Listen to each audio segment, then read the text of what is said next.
What up, what up? It's your boy, the Patriot Punk in the house. Just kidding, guys. It's Kevin here. And, yeah, I'm not going to do that thing again. But I do want to talk about something today that's important, and it is not guns. Yes, guns have been the thing that I've been focused on for the past month at least, and it is very important because, let's face it, our Constitution, the rest of the Bill of Rights, none of that matters without the First and Second Amendment. Everything else is about property rights or voting rights and stuff like that. But let's face it, without the First Amendment, you have no voting rights. All the fighting people did for their voting rights doesn't matter without the First Amendment. Without the Second Amendment, your property doesn't matter because somebody can come seize it and you have no way to defend it. So those are the only two rights that really hold the whole thing together. That said, I will continue to talk about guns, but today's video is about the cultural Marxism, which I know all you guys love so much. I saw something today that appalled me, and for several reasons. One, because I hate Marxists, because I know that the West is under attack, but also because I used to be a nurse. So this video I want to show you comes from Australia. And while South Africa is the best example of how economic Marxism is destroying Western countries, I think Australia is one of the best examples of how cultural Marxism is destroying Western countries. So let me show you guys this clip and we'll talk about it as we watch it. First tonight, the contentious new code telling nurses to say sorry for being white when say sorry for being white when sorry for being white when sorry for being white when sorry for being white when treating their Indigenous patients.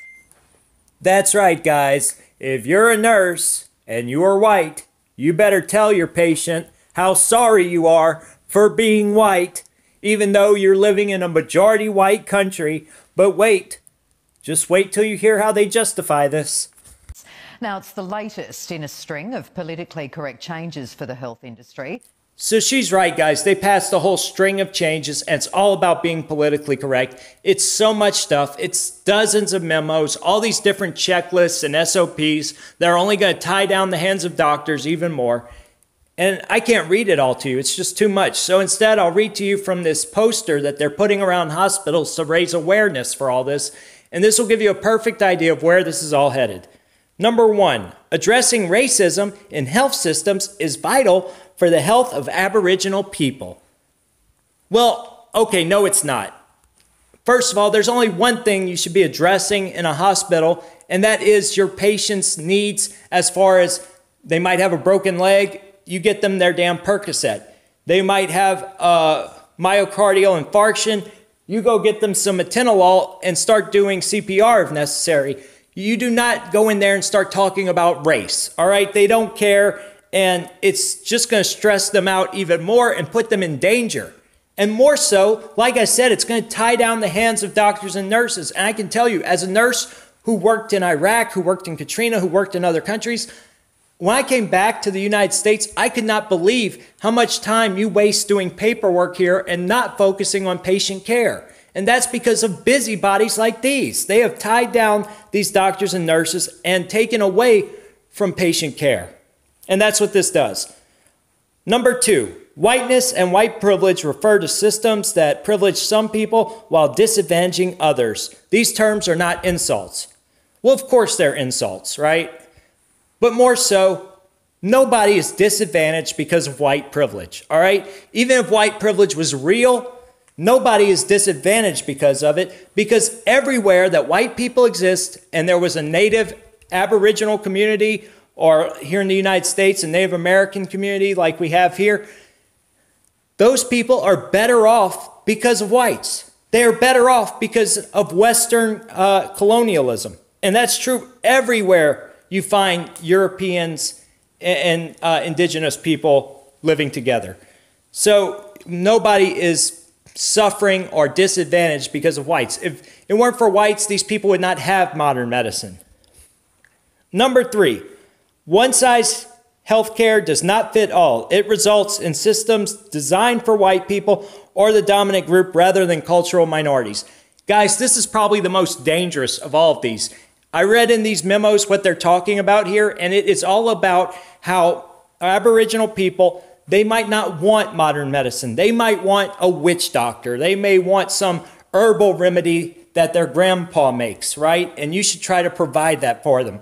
That is against every guideline in a hospital that I know of, okay? You do not bring in outside medicine or outside influences like that. And what is this going to lead us to? Are we going to be cutting the heads off chickens on the operating table and then doing a little ooga booga dance? I mean, for God's sakes, this is just ridiculous. And we have seen where this is going. There are videos from South Africa in this college conference there where they were talking about how science is a white construct, how, you know, magic exists and white people are just not open to that. Guys, ridiculous. Number 4, culturally safe healthcare systems are more likely to be used by those groups that are in the greatest need of healthcare. Well, yeah. All healthcare is going to be used by the people who are in the greatest need of healthcare. That doesn't even mean anything.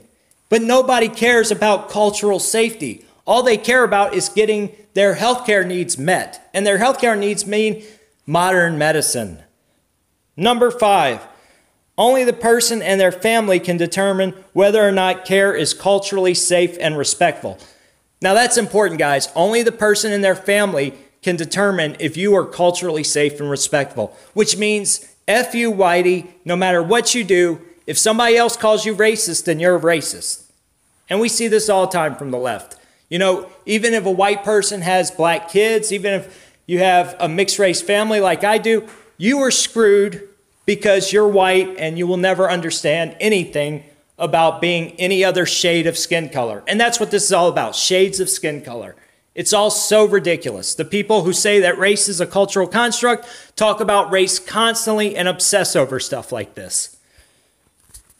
But this one has led to calls for the nursing board boss to resign. And as SJW reports, even some Aboriginal leaders have described it as potentially damaging. Well, God bless them, because even the Aboriginal people in Australia realize that this is just a bunch of white busybodies trying to virtue signal and build a circus around them so they can push their left-wing agenda. It's too bad more minorities here in the US won't wake up to that. According to how the code is written, the white nurse would come in and say, before I deal with you, I have to acknowledge to you that I have certain privileges that you don't have. What we've got is a bunch of do-gooders who think that this is actually going to help people, where in reality it's only dividing society. So guys, he's absolutely right, but I would not call these people do-gooders. They are Marxist subversives, and Marxism is all about dividing people, and that's what this is all about. It's not about trying to unite people and trying to bring diversity. It is about trying to destroy institutions from within. Nurses are very caring people. They're always respectful. It's in their genes. I mean, this is the thing that's so outrageous, because the fundamental presumption of this code is that nurses are currently racists. But now a new imposition, one that could threaten their livelihood. It only takes a single complaint from a patient to say, you didn't acknowledge your white privilege, I felt culturally under threat or subsumed by you, and the nurse can find themselves hauled before the tribunal and subject to a conduct complaint. So right there, he's talking about rule number 5. You know rule number 5.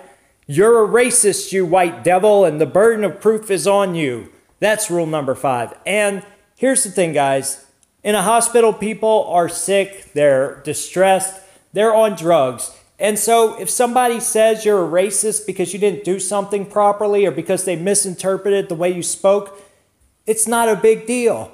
But now they're making it one, and you have to go to a tribunal to prove you're not. And the idea of tribunals in Western countries scares the hell out of me, and it should to you. The left have now normalized tribunals, and tribunals are authoritarian, and they are extrajudicial. And like we've seen in Canada with their human rights tribunals, all it takes is you holding a traditional belief, like maybe trans people are mentally ill or like gays shouldn't be married, and then you will go to that tribunal, they will find you guilty, and you will be paying the government big time. And that should scare the hell out of everybody, guys. That is authoritarianism at its worst.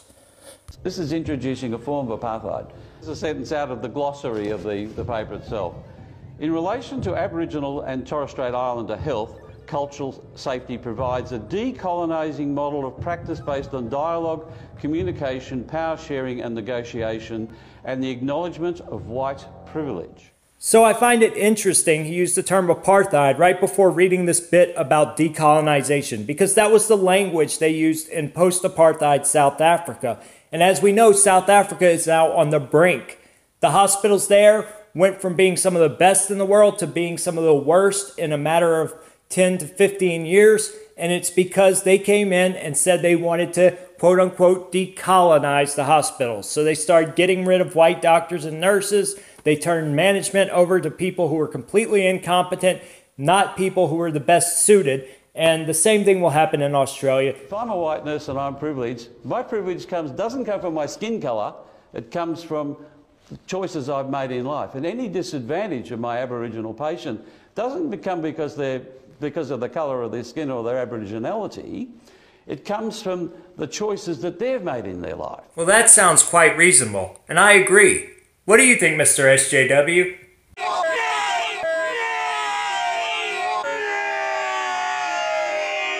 As to is Garth Dodd, the executive officer of the Council of Aboriginal Elders, who fears these kind of demands will work against equality. Someone come to me, a white person, to say, well, I'm going to tell you about my white privilege, rather than say, I'm here to help you. That's putting a great big wedge there to start with. So thank God minorities like this guy are waking up all around the world to just how horrible the left are and how bad their agenda is for their communities. Nowhere in the world have leftists taken power and minorities have been better off because of it.